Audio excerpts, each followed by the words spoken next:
자, 오늘 함께 읽었던 사무엘상 7장 1절에서 14절까지의 말씀을 통해서 미스바 부흥의 실체이라는 제목으로 은혜를 나누고자 합니다.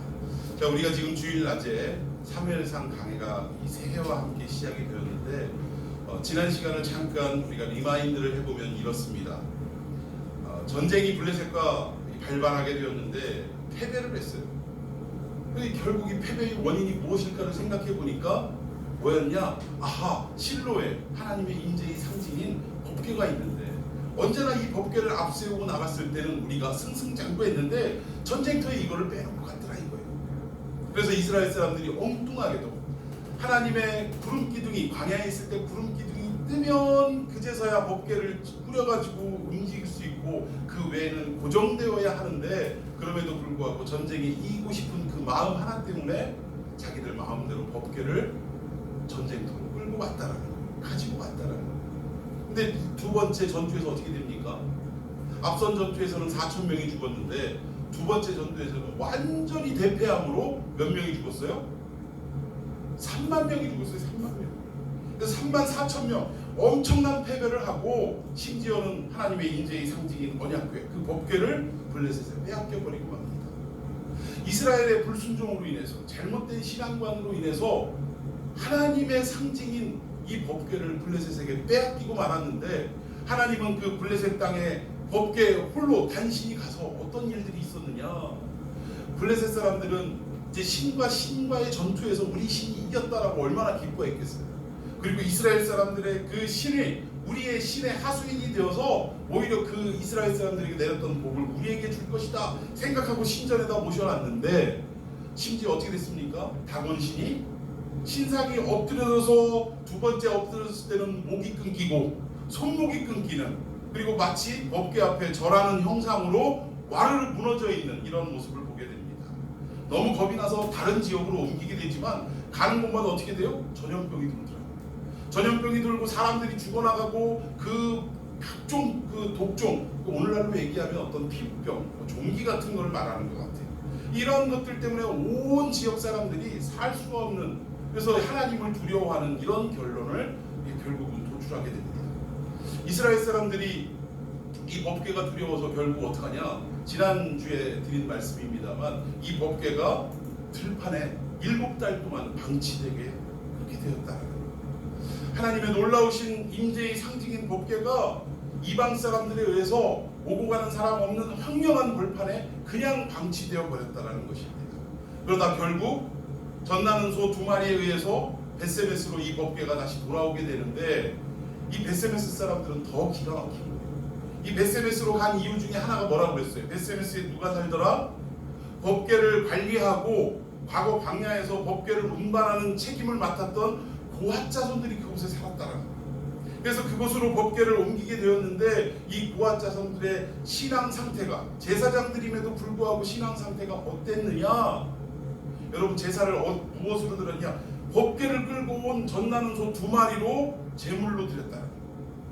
우리는 이 사건을 대할 때마다 야, 이 사람들 신앙 좋구나. 먼저 하나님 앞에 예배로 시작했네.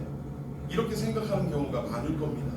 근데 여러분 레위기서 1장 3절에 보면 제물을 드릴 때는 항상 무엇으로 드리게 되어 있더라? 흠없는 수컷으로 드리게 되어 있다라는 거예요. 흠없는 수컷으로 드리라고 하나님의 준엄한 명령이 이미 과거에 떨어졌음에도 불구하고 다른 일반 성도도 아닌 하나님 앞에 제사를 드리는 이 레위인들이 고핫 자손들이 어떤 우를 범하느냐?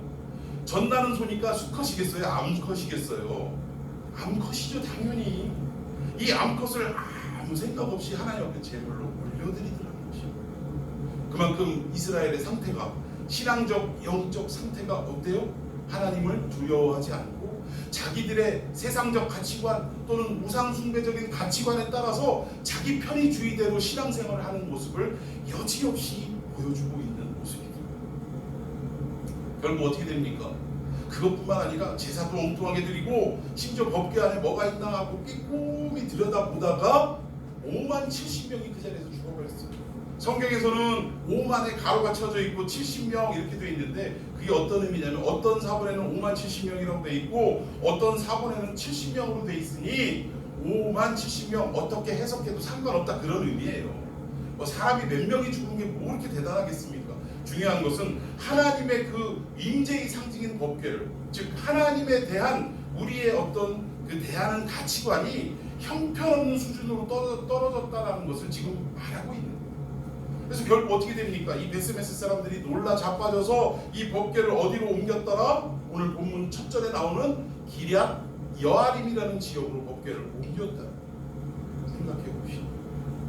블레셋 사람들은 이방인이고 하나님을 믿지 않는 자들이었지만 하나님의 그 준엄한 심판과 그 엄청난 재앙 앞에 이들이 취한 행동이 뭐였냐? 자기 지역에서 다른 곳으로 옮겼다는 거예요. 또 그곳에서도 또 다른 곳으로 법궤를 옮겼다는 거예요. 결국 그도 해결이 안 되니까 다시금 이스라엘로 보냈다는 것입니다.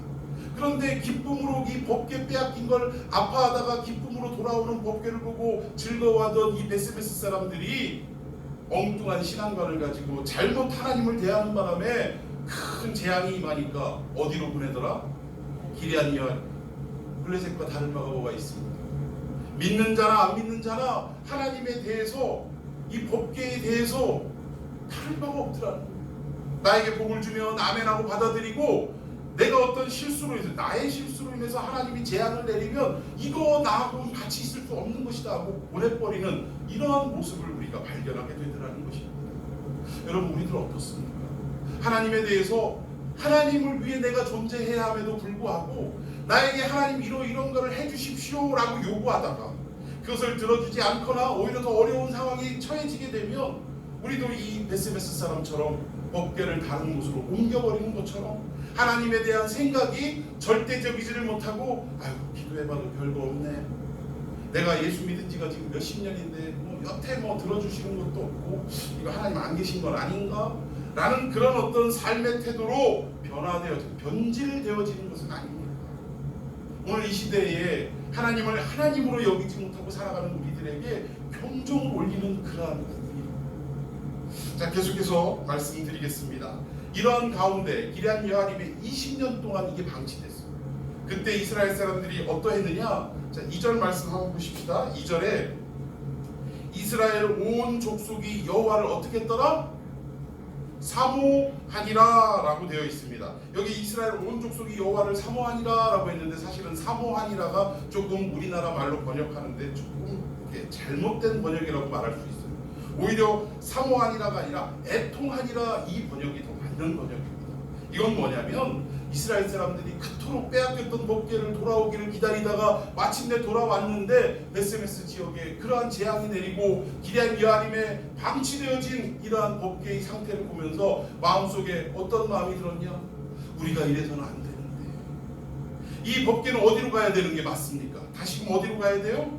원래 있던 자리인 실로로 돌아가야 되는 게 맞는데 아직도 기럇 여아림에 방치되어 있는 이 상황을 보면서 우리가 뭔가 잘못하고 있기는 한데 도대체 어디서부터 잘못된 것인지도 모르겠고 고치기는 해야 되는데 무엇부터 해야 될지 모르는 이런 애통하는 상태. 우리도 그런 거 있지 않습니까? 우리의 삶을 하나님 앞에 멀리 떠나서 또는 죄를 짓고 허물 가운데 살아가는 우리들의 모습을 스스로 돌아보면서 내가 이렇게 살면 안 되는데, 내가 분명 하나님 앞에 돌아가기는 해야 되는데 라고 생각은 하지만 무엇을 어디서부터 어떻게 해야 될지 모르는 그런 상황을 경험해 본 적 있으십니까? 저도 있어요. 저도. 어디서부터 이 매듭이 잘못됐는지 찾기 위해서 애는 쓰지만 찾을 수 없는 그런 때가 우리에게 있더라는 것입니다. 오늘 이스라엘 백성들도 그런 상태를 말하는 겁니다. 이런 상황 속에 있을 때 드디어 이 사무엘상의 주인공인 사무엘이 역사의 전면에 나타나기 시작합니다.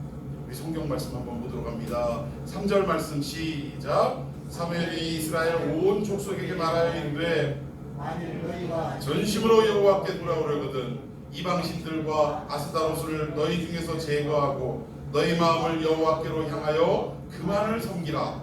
그리하면 너희를 블레셋 사람의 손에서 건져.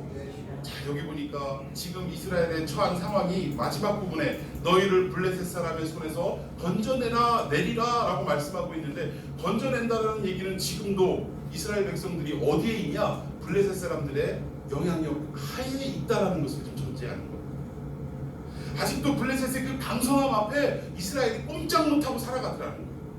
근데 이 모든 원인이 어디에 있다라고 지금 사무엘이 밝히고 있냐면 3절 중간쯤에 보면 이방신들과 아스다롯을 너희 중에서 어떻게 하라? 그럼 이스라엘 백성 중에는 지금 뭐가 있다라는 거예요? 이방신들이 있고 아스다롯이 있더라는 것입니다. 여러분, 이스라엘 백성들은 하나님을 안 섬긴 게 아닙니다. 하나님을 안 믿은 게 아니에요. 하나님을 믿고 있었지만 마음 한켠에는 누구도 함께 공존하고 있었냐면 이방신들도 공존하고 있었고 아스다롯이라는 신도 공존하고 있었다는 거예요. 여러분, 아스다롯은 누구냐? 블레셋이 섬기는 여신이 아스다롯입니다. 여러분, 어떻게 생겼는지 궁금하시죠? 여러분들이 궁금하실까봐 제가 한번 사진 여기 없네. 죄송합니다. 사진이 좀 삽입이 안 돼 있네요. 자, 아무튼 아스다롯 아무것도 아닙니다. 그냥 진흙덩어리로 대충 빚어놓고 야, 생겨도 어떻게 이렇게 생겼냐 싶을 정도로 못생긴 여신이에요. 그런데 이 아스다롯이 항상 짝지어 나오는 성경에서 가장 대표적인 우상의 부인입니다. 그럼 그 남편이 누구겠어요? 바알입니다. 바알의 부인이 아스다롯이에요. 그럼 이스라엘 사람들은 아스다롯을 지금 하나님과 함께 겸하여 섬기고 있었다라는 것입니다. 그렇기 때문에 블레셋 사람의 영향권에서 벗어나지 못하고 있다라는 것을 사무엘이 지금 질책하고 있다.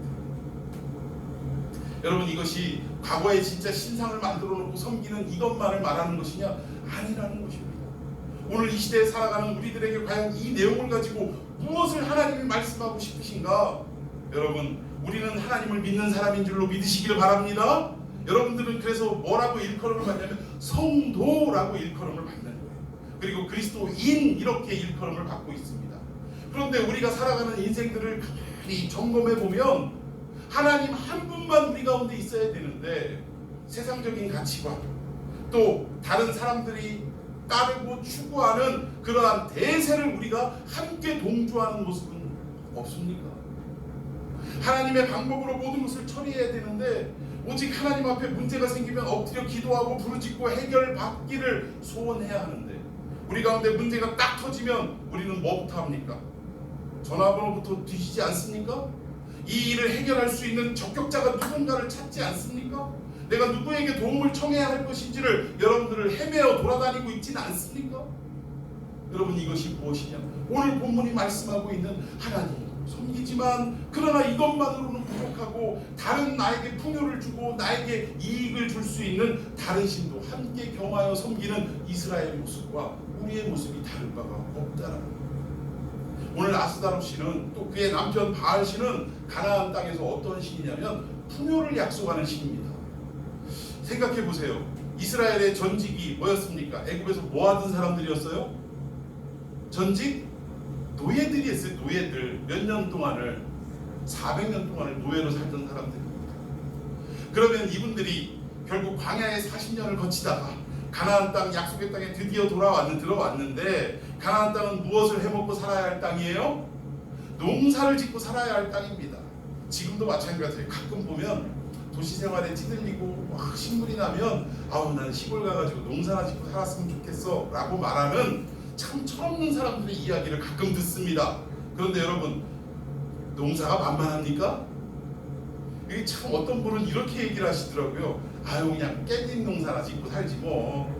깻잎 하루에 한 2박스씩만 뜯어서 농협 갖다 주면 뭐 한 5, 6만 원씩은 주니까 뭐 하루에 한 5, 6만 원 벌면 뭐 150만 원이면 나 혼자 살 수 있지. 뭐 이러면서 계산적으로만 생각을 하시더라고요. 근데 농사를 접으신 다른 분이 그 얘기를 딱 듣더니 깻잎 농사 접으시오? 허리 끊어져요. 이렇게 얘기를 하시더라고요. 그러니까 직접 몸으로 부딪혀서 이게 얼마나 힘들고 고된 노동인지를 경험하지 않은 사람은 머릿속으로만 생각을 하는 거예요. 그러니까 그만큼 농사가 만만치 않은 것입니다. 이스라엘 백성들 농사 지어야 하는데 농사가 쉬웠겠습니까? 열매가 곡식이 풍성이 익었겠습니까? 할 줄도 모르는 사람들이 농사를 지어봐야 뭐 아주 다 시들고 그냥 중간에 죽어 나자빠지고 뭐 이랬겠죠. 그런데 옆을 딱 시선을 돌려보니까 가나안 원주민들은 뭐하고 있었어요? 농사를 짓는데 계절마다 풍성하게 곡식이 열리고 과일이 열리고 그냥 막 가득가득 창고에 채우더라는 거예요. 부러웠을까요? 안 부러웠을까요? 안 부러우면 인간이 아니죠. 당연히 부러웠겠죠. 그리고 나도 좀 저렇게 많은 곡식과 결실을 얻었으면 좋겠다라는 생각을 했을 거예요. 그러다 보니까 저들의 원인이 뭘까? 풍요로워지는 원인이 뭘까? 자꾸 관심을 가지고 끼웃끼웃 하다 보니까 이들은 항상 신을 섬기는데 어떤 신을 섬기냐? 바알이라는 신을 섬기고 그의 부인인 아스다롯이라는 신을 섬기는데 여신을 섬기는데 그 섬김의 모습이 제가 입으로 담을 수 없는 어떤 그런 신앙적 행동을 하더라는 거예요. 여러분 그 당시에 바알 신전이나 아스다롯 신전에 들어가 보면 이 문헌에 의하면 그 안에는 항상 상주에 있는 성창녀들이 있었다라는 거예요.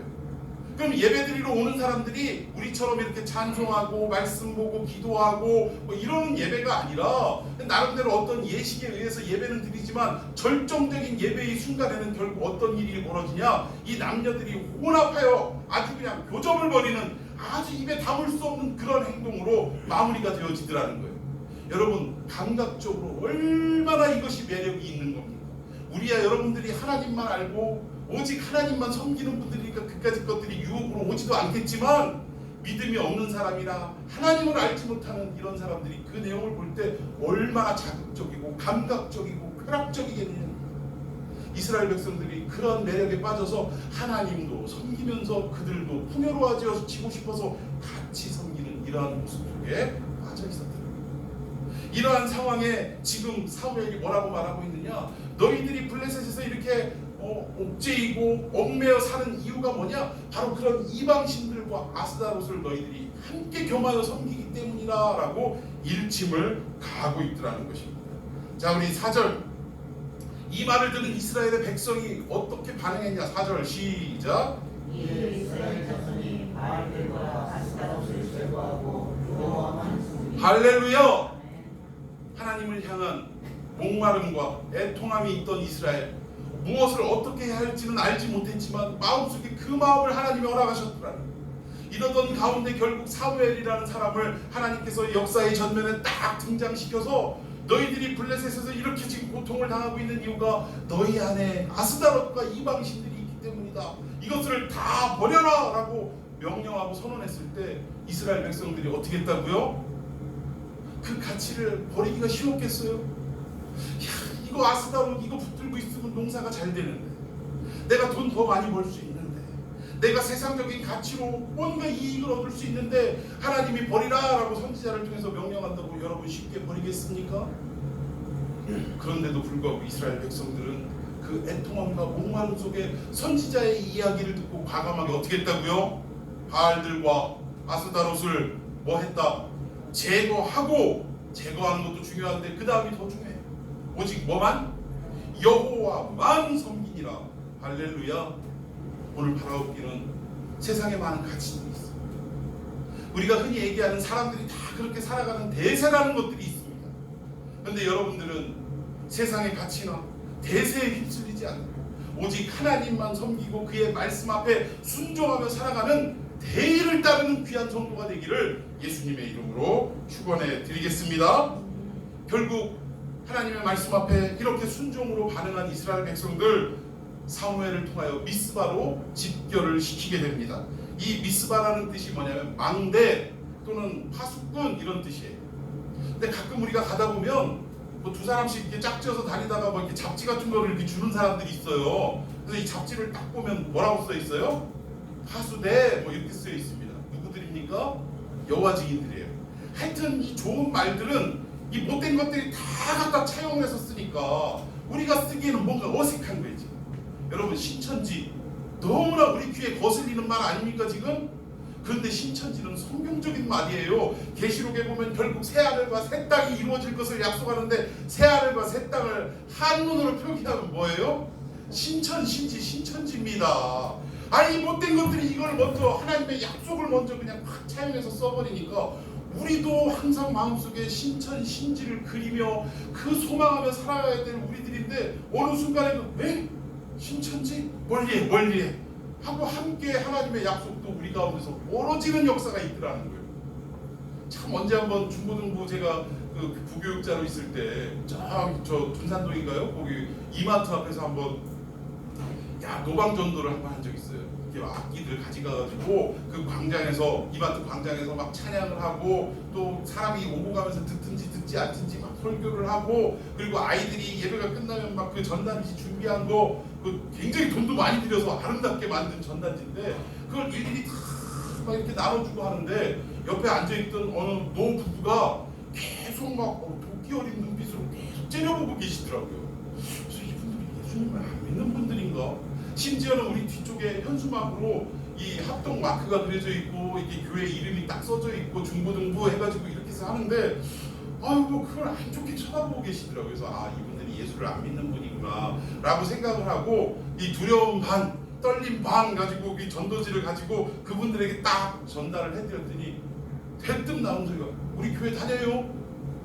아 교회 다니세요 어르신들? 그랬더니 어디 교회 다니세요? 그랬더니 아 그 좀 웃기는 목사님 계신데 있잖아요 거기 대전일보 뒤에 장모시계 목사님 거기 교회를 다니신대요. 그래서 아 우리 교회 이웃이니까 잘 됐네요. 그러면서 음료수 막 우리가 준비한 것도 갖다 드리고 하는데 이분들이 왜 도끼 어린 눈으로 바라보고 계셨냐면 신천지인 줄 알고 째려보고 계신 거예요. 우리가 신천지인 줄 알고 오해하시고 아니 제가 설교를 그렇게 못하는 설교는 아닐 텐데 그 설교를 듣고도 째려보고 계셨으니 참 제가 그때 참 많은 어떤 생각을 하게 됐습니다. 어쨌든 지금 이렇게 좋은 성경의 약속과 언약을 하나님이 우리에게 반드시 이루시고자 하는 이 단어들인데도 불구하고 이런 잘못된 이단들이 사용을 하니까 우리 마음속에도 자꾸 멀어져 가게 만들더라는 거예요. 아무튼 이 미스바라는 것은 하수대라는 뜻입니다. 이 높은 곳에서 지켜본다 이런 뜻을 가지고 있어요. 참 이 미스바에다 딱 사람들을 모아놓고 어떤 일들이 일어났느냐? 자, 성경 보겠습니다. 5절 제가 먼저 읽고 6절 여러분들이 읽으시기 바랍니다. 사무엘이 이르되 온 이스라엘은 미스바로 모이라 내가 너희를 위하여 여호와께 기도하리라 하며 그들이 미스바에 모여 물을 길어 여호와 앞에 뵙고 그날 종일 금식하고 거기에서 이르되 우리가 여호와께 범죄하여 합니다. 사무엘이 미스바에서 이스라엘 자손을 다스립니다. 아멘. 여기 마지막에 사무엘이 미스바에서 이스라엘 자손을 어떻게 하니라? 다스리니라. 여기 다스린다는 뜻이 우리는 흔히 통치한다 뭐 물론 이런 개념도 있죠. 그런데 이 단어의 직접적인 뜻은 뭐냐? 먹인다, 목양한다 이런 뜻을 가지고 있어요. 여러분 이 사무엘이 드디어 미스바로 모이고 그곳에서 신앙적 부흥이 일어나고 난 다음부터는 어떤 일이 일어났느냐? 사무엘이 미스바에서 이스라엘 자손을 어떻게 하더라? 다스리는데 이걸 먹인다라고 표현을 하면 사무엘이 미스바에서 이스라엘 자손을 어떻게 했다? 먹였다 또는 목양한다라고 표현하면 이스라엘 자손을 목양했다라고 번역을 할 수 있다라는 것입니다. 여러분 목양한다 또는 양육한다라는 게 뭐예요? 우리 부모들이 자식을 양육한다라는 표현을 하는데 물론 양육이라는 범위가 상당히 넓고 큽니다. 그러나 직접적이고 가장 1차적인 양육은 무엇을 말하느냐? 먹여 살리는 걸 말하는 거예요. 어려서는 엄마가 젖을 먹여서 이 아이를 키우는 것이고 좀 더 커서는 이유식을 먹이고 더 장성해서는 뭐예요? 밥을 먹여 키우는 것을 양육이라고 이렇게 이야기하고 싶다. 참 우리 자녀들이 참 실수하기 쉬운 게 뭐냐면 부모님들한테 요즘 그냥 아이들이 참 못된 얘기들을 많이 하는데 일하려면 뭐하러 났어? 왜 키웠어? 이런 대드는 이야기들을 많이 합니다. 근데 이건 정말 특히 젊은 청년들 잘 들으세요. 하나님이 제일 싫어하시는 거예요. 하나님이 이 땅에 우리 인간들을 보낼 때는 이유 있어서 보내셨을까요? 이유 없이 보내셨을까요? 잘 몰라요? 연예인 누구처럼 누구의 웹툰 작가처럼 태어난 김에 산다고?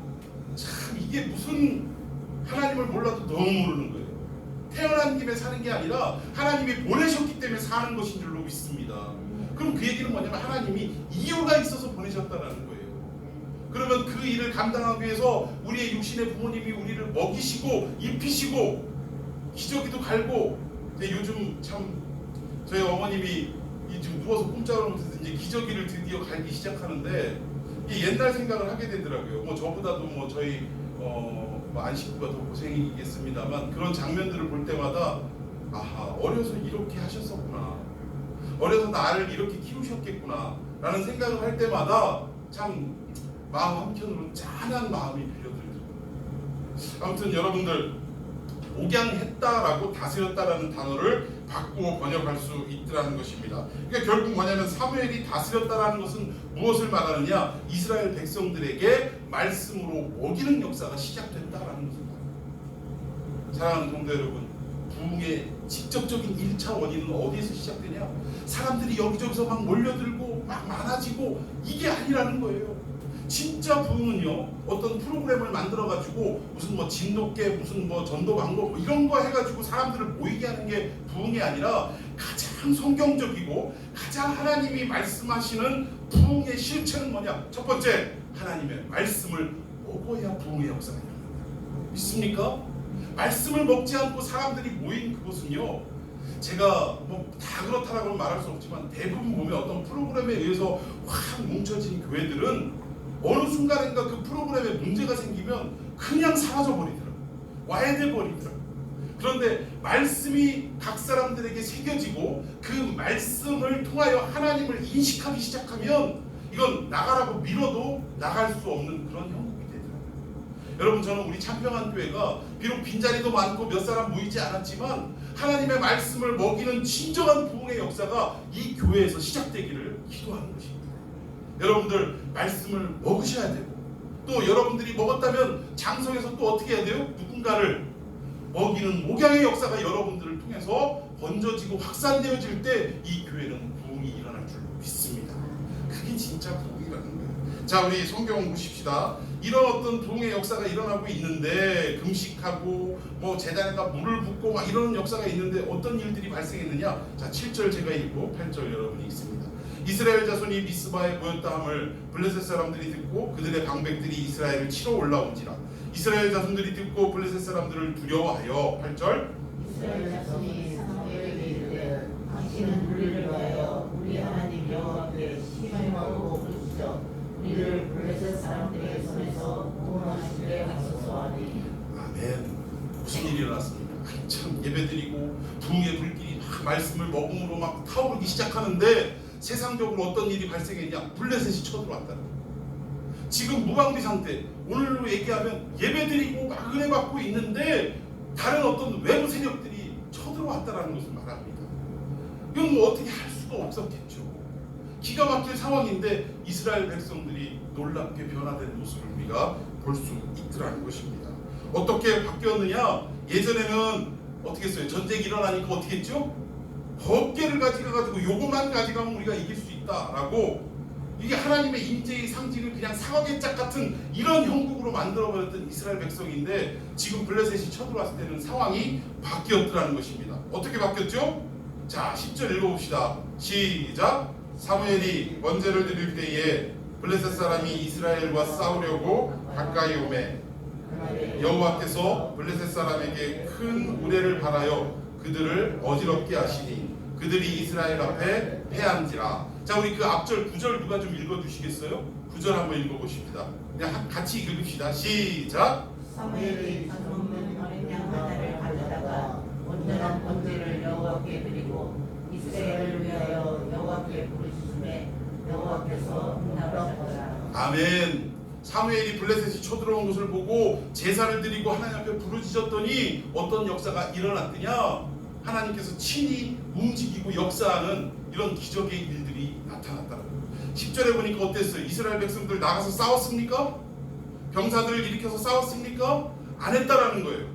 근데 여기에 보니까 하나님이 친히 우레를 발하셔서 그들을 어지럽혔다라고. 결국 이 전쟁의 모든 일들을 누가 행하셨다라는 것입니까? 하나님이 하셨다라는 거예요. 왜? 그저 하나님만 바라보고 하나님 앞에 말씀 듣고 사모하고 또 그 앞에 간절히 기도하고 회개하고 통회 자복하는 역사가 이스라엘에게 일어나니까 이제는 세상의 모든 문제를 누가 해결해 주시더라? 하나님이 해결해 주시더라는 거예요. 여러분, 여기에서 우리 신앙의 원리를 깨달아야 됩니다. 우리는 말씀에 창념하고 기도에 매진해야 되는 이러한 삶을 살아야 함에도 불구하고 문제 앞에 그것을 내어놓고 문제를 해결하려고 뛰어나갔던 그런 인생을 살더라는 거예요. 이스라엘이 그랬어요. 그런데 오늘 문제 앞에서도 흔들리지 않고 오직 이스라엘 백성들이 어떻게 반응하냐면 사무엘에게 당신은 우리를 위하여 김식하며 기도해 주소서라고 부탁을 합니다. 오늘 본문에 8절인가요? 어디 보면 그 얘기가 나와요. 네, 8절에 나오네요. 부르짖어 우리 하나님 여호와께 쉬지 말고 부르짖어 우리를 블레셋 사람들의 손에서 구원하게 하소서. 예전에는 지들 힘으로 어떻게 해결해 보려고 법궤를 갖다 놓더니 지금은 하나님의 사람에게 간곡하게 하나님 앞에 기도해 달라고 부탁을 하더라는 것입니다. 놀라운 이스라엘의 변화인 줄로 믿습니다. 뭐 때문에? 하나님 말씀을 먹으니까 우리의 생각이 달라지고 하나님을 향한 우리의 신앙관도 바뀌게 되더라는 거예요. 믿습니까? 말씀을 못 먹으면, 말씀과 상관없는 삶을 살면 아무리 신앙생활을 오래 해도 우리의 삶 속에서 이런 어떤 역사들이 일어날 수가 없더라는 것입니다. 말씀을 먹고 하나님 앞에 우리의 부족한 삶을 늘 회개하고 돌이키는 역사가 여러분들에게 있어야 될 줄로 믿습니다. 아멘. 그렇게 또 우리가 살아야 된다는 거예요. 결국은 이렇게 하니까 세상의 문제들, 전쟁의 문제까지도 하나님이 직접 해결해 주시는 그러한 모습을 우리가 보게 되더라는 것입니다. 여러분, 하나님이 우리 신앙의 실제이며 본질인 것을 믿으시기 바랍니다. 우리는 자꾸 하나님의 그 무엇을 자꾸 얻으려고 해요. 하나님으로 인해서 돈을 얻으려고 하고 명예를 얻으려고 하고 건강을 얻으려고 하는데 우리 신앙의 본질은 뭐냐면 하나님을 우리가 소유하기를 원하는 마음으로 바뀌어야 된다는 거예요. 그러니까 하나님으로부터 무엇을 얻는 신앙이 아니라 하나님을 얻는 신앙이 되어야 한다는 거예요. 믿습니까? 이런 말이 있지 않습니까? 세상의 모든 것을 다 가졌다 할지라도 그 속에 하나님이 계시지 않으면, 하나님을 갖지 않았으면 그는 모든 것을 잃은 사람입니다. 세상에 아무것도 갖지 않았다 할지라도 그 속에 하나님이 계시면 그 사람은 전부를 얻은 사람이다. 할렐루야. 이러한 신앙의 모습이 우리 가운데 있어야 될 줄로 믿습니다. 오늘 이 사무엘은 이스라엘 백성들에게 말씀을 먹이고, 즉 목양의 역사를 통해서 또 통회하고 자복하고 기도하게 만들고, 이러한 과정을 통해 세상의 모든 문제, 전쟁의 문제조차도 하나님을 의지하고 바라보게 만드니까 하나님이 그제서야 모든 것들을 다 일일이 당신의 손으로 해결해 주시더라는 사실입니다. 여러분, 이 모든 일들이 어디에서 시작됐냐? 사무엘이라는 한 사람을 통해 시작됩니다. 여러분, 역사를 돌이켜보면 뭐 어떤 무브먼트, 운동을 일으켜가지고 막 변화된 것은 거의 없습니다. 항상 역사 속에는 한 사람, 소수가 있었다라는 거예요. 소수가. 저는 오늘 이 시대에 이스라엘이 하나님도 섬기고 이방 신상을 같이 섬겼던 이런 모습처럼 우리 마음속에도 지금 한국 교회도 하나님도 섬기지만 사실은 세상적 가치관이 교회 안에 얼마나 많이 들어와 있습니까? 이런 어떤 세상 신도 함께 섬기는 이런 모습 속에 하나님이 우리에게 주시는 메시지는 뭐냐? 너희들이 이 시대에 무엇이 되어라? 사무엘이 되어라. 오늘 하나님은 그걸 우리에게 말씀하고자 저와 여러분을 불러주신 줄로 믿습니다. 여러분, 한 사람을 통하여 이 아우란 한국교회가 변화되어지는 시작이 되어야 돼요. 교회는 십자가는 많아지지만 이 세상은 왜 변화가 일어나지 않습니까? 왜 못된 악한 이런 범죄만 늘어나고 있는 것입니까? 여러분, 진정한 하나님의 복음의 능력이 교회 안에서 퍼져나가지 못했기 때문입니다.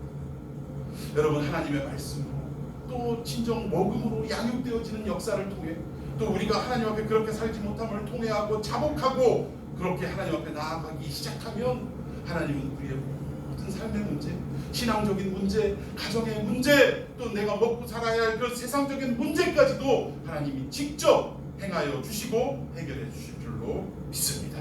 오늘 본문의 결국 부흥의 역사, 미스바 부흥의 실체는 무엇이냐? 첫 번째, 오직 하나님의 말씀을 사모하고 먹었다는 거 믿습니까? 말씀을 먹는 저와 여러분이 되기를 축원합니다. 두 번째, 말씀을 듣고 어떤 일들이 일어났냐? 하나님 앞에 자기의 잘못을 통회하고 자복하고. 이게 회개가 다가 아니에요. 그랬으면 통회하고 자복했으면 그 다음 어떻게 하는 거예요? 변화되어지는. 회개가 뭡니까? 돌이킬 회. 우린 여기까지는 잘해요. 반성은 잘합니다. 내가 왜 그랬죠? 반성을 하고 이러면 안 되는데 여기까지는 잘해요. 근데 걔는 뭡니까? 고칠 게 짜잖아요. 그 반성했으면, 돌이켰으면 그 다음은 뭐까지 해야 완전한 회개가 되냐? 내 삶을 고쳐야 이게 완전한 회개가 된다는. 근데 한국교회는, 또 우리 성도들은 저부터도 돌이키는 것까지는 정말 잘해. 정말 잘해. 하나님 잘못했어요 막 이러는 건 너무 잘해요. 그런데 거기까지 그치는 것이 안타까울 거예요. 우리는 삶에서 또 그걸 100% 할 수 없는 게 우리 인간입니다. 그러나 신앙생활이 뭐냐? 무너지고 또 넘어져도 다시금 주님 나를 불쌍히 여겨달라고, 말씀대로 살지 못하는 나의 연약함을 붙들어 달라고 다시 또 노력하고 다시 실천하고, 이 과정이 반복됨을 통해 어느 순간인가 왜 가랑비에 옷 젖는다라는 말이 있잖아요. 나도 모르는 사이에 조금씩 조금씩 우리 예수님처럼 닮아가게 되더라는 사실입니다. 오늘 이 미스바 부흥의 역사처럼 말씀을 먹는 역사, 또 하나님 앞에 철저하게 통회하고 자복하고 회개하는 역사를 통해 우리 참평안교회가, 또 여러분의 가정과 여러분의 일터가 놀라운 하나님의 부흥의 역사가 찾아오기를 예수님의 이름으로 축원해 드리겠습니다. 우리 함께 찬양했으면 좋겠어요.